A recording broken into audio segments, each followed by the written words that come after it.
aí, galera, tudo bem? Tudo bem, né? Vamos lá. Na aula de hoje, nós vamos concluir a unidade temática 15, que é a última, que vai fazer parte do conteúdo da avaliação 3 do quarto bimestre, que já vai acontecer semana que vem. Então, prestem bastante atenção às explicações desses slides e, mais uma vez, eu vou chamar a atenção de vocês para a execução dos exercícios que são orientados no cronograma. Não somente fazer os exercícios, mas principalmente corrigi-los. Sem a correção, vocês não vão ter respostas certas para consultar na hora de fazer a avaliação, não é mesmo? Então, vamos lá. Colégio Ari Quintela, 7º ano, professora Maria de Fátima, unidade temática 15, Brasil colonial, sociedade mineradora, conclusão. O garimpo. Os primeiros descobridores, a achar o ouro foram os bandeirantes paulistas, aqueles que buscavam as riquezas naquela região que hoje é o estado de São Paulo, que encontraram nas beiradas dos rios o chamado ouro de aluvião, aqueles que eles tiram com aquela peneira, pegam a água, peneiram e o que ficar sobre a peneira eles catam as pepitas de ouro, os pedacinhos de ouro. As minas de ouro e as pedras preciosas foram descobertas no interior da colônia. Então, a gente já está falando de outro lugar, mais para o interior.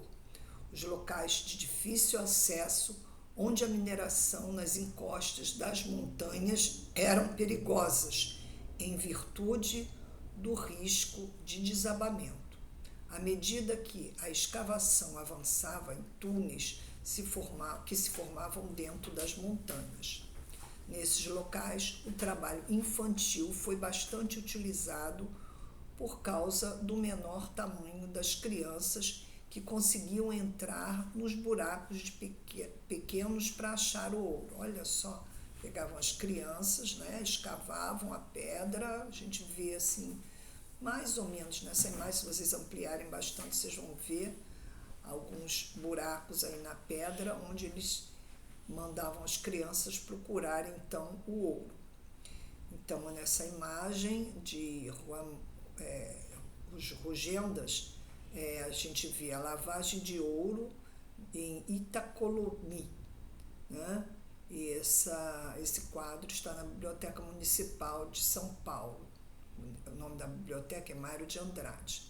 Então, é possível observar as atividades de exploração do ouro no leito dos rios, E também nos buracos aí da montanha. Nós observamos, como está escrito aí no final do texto, que esse trabalho é realizado exclusivamente por escravizados negros. Sociedade mineradora. Com a descoberta do ouro e pedras preciosas no Brasil durante o século XVII, a população colonial saltou de 300 mil habitantes para 3,3 milhões ao final do século XVIII.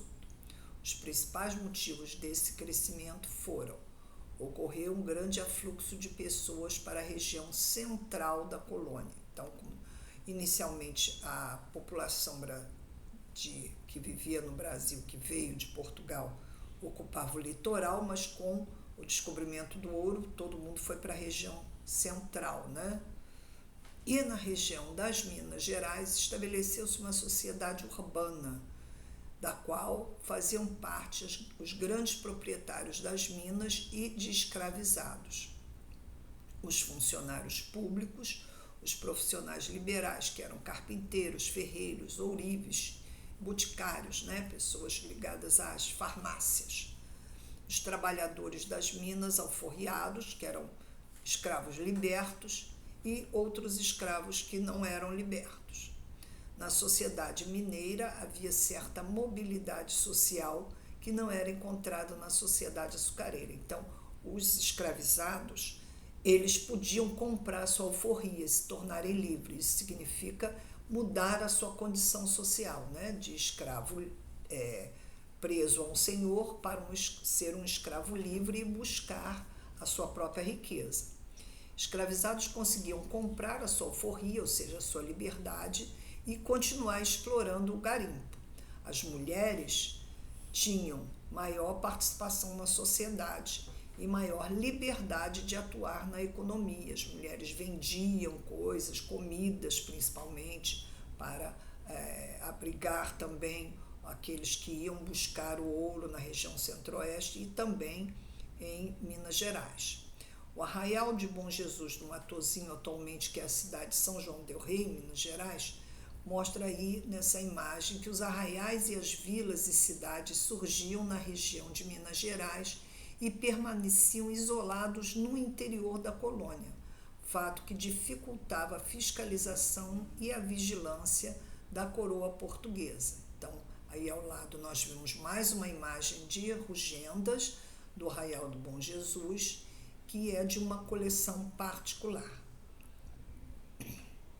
O trabalho nas minas. Então, mais uma vez, aqui a gente não tem a imagem, mas nós vimos lá nos primeiros slides que esse trabalho era realizado exclusivamente por escravizados, que tinha uma média de vida, após o início do trabalho, de 7 a 12 anos.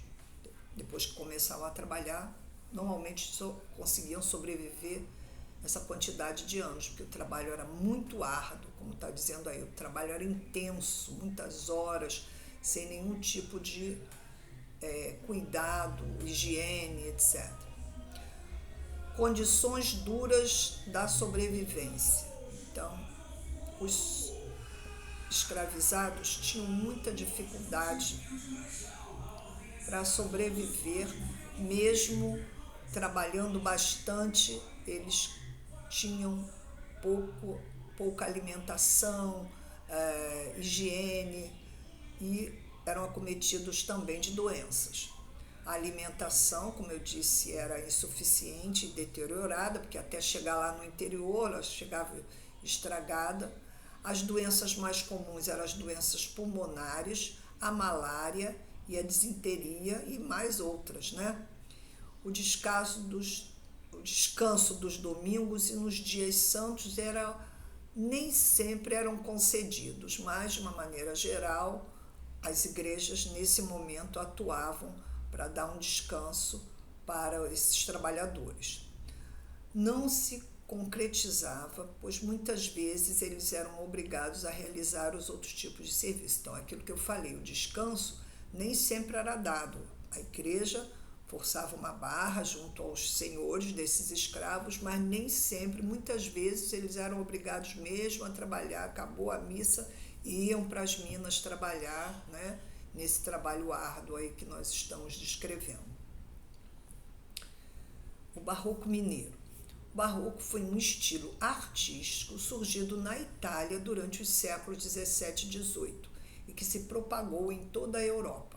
Foi marcado pelo excesso de elementos religiosos e profanos, né? Ou seja, elementos que não eram ligados à igreja, por isso chamados profanos. Nós vemos nessa imagem ao lado uma igreja barroca de Santo Antônio, na cidade de Tiradentes, em Minas Gerais. Fatores que explicam as características do barroco mineiro. A diversidade de ornamentos, diversos ornamentos. Nós vamos ver especificamente nas imagens a seguir. A abundância de ouro, como se tinha, né, uma busca muito grande, os religiosos conseguiam ouro, né, eles utilizavam nas construções das igrejas. E a intensa religiosidade dessas igrejas barrocas era bem clara também. Os principais nomes do barroco mineiro, ou seja, as pessoas, os artistas mais famosos, foi Antônio Francisco Lisboa, conhecido como Aleijadinho, escultor famoso, né, que esculpiu várias imagens que até hoje estão naquela região de Minas Gerais, onde muita gente visita para conhecer essa obra dessa pessoa que tinha deficiências físicas, mas que construiu obras fantásticas. E também Manuel da Costa Ataíde, também um artista do barroco mineiro. As principais características essa fase artística no Brasil. Os artistas utilizavam cedro, uma madeira, né, e pedra-sabão, né? As imagens do Aleijadinho foram construídas em pedra-sabão. A presença de elementos profanos, aquilo que eu falei, que não são ligados à igreja. Agora, as igrejas na área exterior, aparentemente simples, mas no interior tinha uma grande quantidade de elementos decorativos. A proibição do governo português de que ordens religiosas se estabelecessem na região de Minas Gerais possibilitou aos artistas a maior liberdade de criação. Isso pode ser comprovado nos querubins com feições mulatas. Então vamos ver aí a imagem dos querubins, olha só aqui do lado, né? Os anjinhos, né? É uma imagem externa da igreja de São Francisco de Assis e São João del Rei. Vejam que ele tinha um rosto, né? Um nariz embrutecido, porque eles faziam a imagem a imagem dos querubins como as crianças negras que eles viam ao seu entorno, né? Os artistas, no caso. Então, a decoração barroca apresenta querubins, ou seja, anjos, com a presença de elementos profanos, ou seja, não ligados à religião. E também flores e outros adornos. A gente vê aí em torno dos anjinhos várias, né, rococós aí para enfeitar a igreja. Mas no interior das igrejas, o estilo barroco apresenta uma grande quantidade de elementos e é marcado pela utilização de ouro e prata. E dá para a gente ver nessa imagem, vocês podem ampliar para ver o brilho, né, do ouro, principalmente nos altares. Aí tem o altar da igreja de Santo Antônio, na cidade de Tiradentes, em Minas Gerais. O declínio da produção aurífera. Um dado momento, esse ouro todo, né, explorado começou a acabar. Mas também porque a distância das minas em relação aos portos escoadores do minério. Houve inclusive uma mudança, né? O Rio de Janeiro passou a ser, então, a capital da colônia. Por quê? Porque Minas estava mais perto para escoar esse ouro, né? Esse ouro que vinha das minas para o porto do Rio de Janeiro e daí para a metrópole em Portugal. O contrabando, nós já falamos isso na última aula, mas eu quero relembrar, inclusive uma imagem que vocês vão encontrar lá na apostila de vocês, que é o Santo do Pau Oco. O que é isso? É a imagem religiosa que entrava dentro das minas como se fosse para ser orada, mas na verdade por dentro daquele santo era oco, era vazio. E ali, aqueles escravizados que estavam trabalhando colocavam o ouro para ser levado para a igreja, né? E daí era feito um contrabando, porque esse ouro não passava pela fiscalização portuguesa. O esgotamento das jazidas, só tirando o ouro, não, né? O minério não é renovável, então esgotou, acabou o minério. Falta de técnicas mais desenvolvidas para a extração do ouro nas minas. Então, o conhecimento técnico da extração era quase que nenhum. Na verdade, os negros que vieram para trabalhar no Brasil, eles vieram para trabalhar junto à cana-de-açúcar, mas foram comprados também para trabalhar nas minas, técnicas que eles não tinham.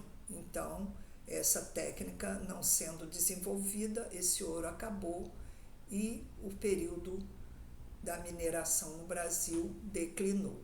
Com isso, concluímos a nossa unidade temática 15.